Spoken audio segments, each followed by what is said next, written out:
இன்றைக்கி பார்க்க போகிற ப்ராப்ளம் பார்த்திங்கன்னா ஜுவல்ஸ் அண்ட் ஸ்டோன்ஸ். ஸோ இந்த ஜுவல்ஸ் அண்ட் ஸ்டோன்ஸில் என்ன கொடுத்துருக்காங்க அப்படின்னா, மொத்தம் வந்து ஜுவல்ஸ் அண்ட் ஸ்டோனுங்கிறது 2 ஸ்ட்ரிங்கு. ஸோ ஜுவல்ஸில் பார்த்திங்கன்னா ஒரு செட் ஆஃப் ஸ்ட்ரிங்ஸ் இருக்கும், ஸ்டோன்ஸில் ஒன்று இருக்கும். இவங்க என்ன கொடுத்துருக்காங்கன்னா, இந்த ஜுவல்ஸ் வந்து இந்த ஸ்டோன்ஸில் வந்து எவ்வளோ ஜுவல்ஸ் இருக்குது அப்படின்னு சொல்லி நம்மளை கண்டுபிடிக்க சொல்லியிருக்காங்க. இப்போ பார்த்திங்கன்னா ஃபார் எக்ஸாம்பிள் ஜுவல்ஸில் வந்து 2A கொடுத்துருக்காங்களா, இது வந்து இந்த ஸ்டோன்ஸில் எவ்வளோ இருக்குது அப்படின்னு சொல்லி நம்ம கண்டுபிடிக்கணும்.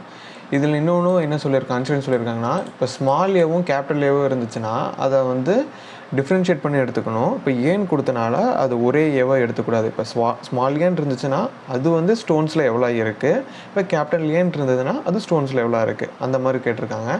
ஸோ இப்போ ஜுவல்ஸில் கொடுத்துருக்க ஸ்ட்ரிங், அதாவது இந்த கேரக்டர் எல்லாமே மொத்தம் எவ்வளோ இருக்குது இந்த ஸ்டோன்ஸில், அதுக்கு கண்டுபிடிக்கணும். அதுதான் இதோட மெயின் கான்செப்ட்டு. ஸோ அவுட்புட் பார்த்திங்கன்னா 3 இருக்குது. ஏன்னா இப்போ இந்த ஸ்மால் ஏ வந்து இந்த ஸ்டோன்ஸில் மொத்தம் 1 இருக்குது, ஓகேங்களா.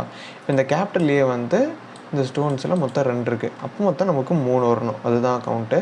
ஸோ இதில் பார்த்திங்கன்னா செகண்ட் எக்ஸாம்பிளில் ஸ்மால் ஜெட்டு வந்து இந்த ஸ்டோன்ஸில் எதுவுமே இல்லை, அதனால் வந்து அவுட்புட் நமக்கு 0 வரணும், ஓகேங்களா. ஸோ அதுதான் வந்து இவங்க கொஷின் கொடுத்துருக்காங்க. ஸோ கன்ஸ்டன்ட் சம் கொடுத்துருக்காங்க. என்னென்னா ஜுவல்ஸ் வந்து கண்டிப்பாக வந்து 1க்கு மேலே இருக்கும், அதாவது ஜுவல்லோட ஸ்ட்ரிங்கில் வந்து எதுவுமே இல்லாமல் இருக்காது. ஸ்டோனோட லென்த் வந்து பார்த்திங்கன்னா 50 கம்மியாகவும் இருக்கும், ஓகேங்களா. அப்புறம் வந்து ஜுவல்ஸ் அண்ட் ஸ்டோனில் இங்கிலீஷ் வேர்ட் லெட்டர்ஸ் மட்டும்தான் இருக்கும். அப்புறம் ஜுவல்ஸ் பார்த்திங்கன்னா யூனிக்காக இருக்கும், அதாவது இப்போ இந்த ஜுவல்ஸில் ஸ்மால்லே கேபிட்டல்லே இருக்கா, அப்போ மறுபடியும் ஸ்மால்லே கேபிட்டல்லே வராது, ஓகேங்களா. ஸோ அந்த கன்ஸ்டன்ட்டை கொடுத்துருக்காங்க. ஸோ நாம் இது வந்து சைடில் எப்பவும் போல் கம்பைலர் ஓப்பன் பண்ணிக்கலாம். இதில் நம்ம ரன் பண்ணி பார்ப்போம். இப்போ என்ன கொடுத்துருக்காங்க, ஜுவல்ஸா.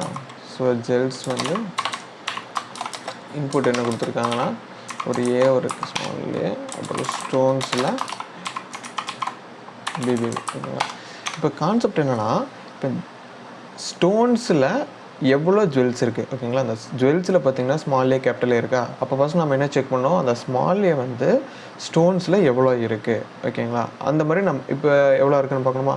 இப்போ இப்படியும் நம்ம ஒரு கேரக்டர் பை கேரக்டராக தான் பார்க்கணும், அதனால் நம்ம ஃபார் லூப் யூஸ் பண்ணிக்கலாம், ஓகேவா.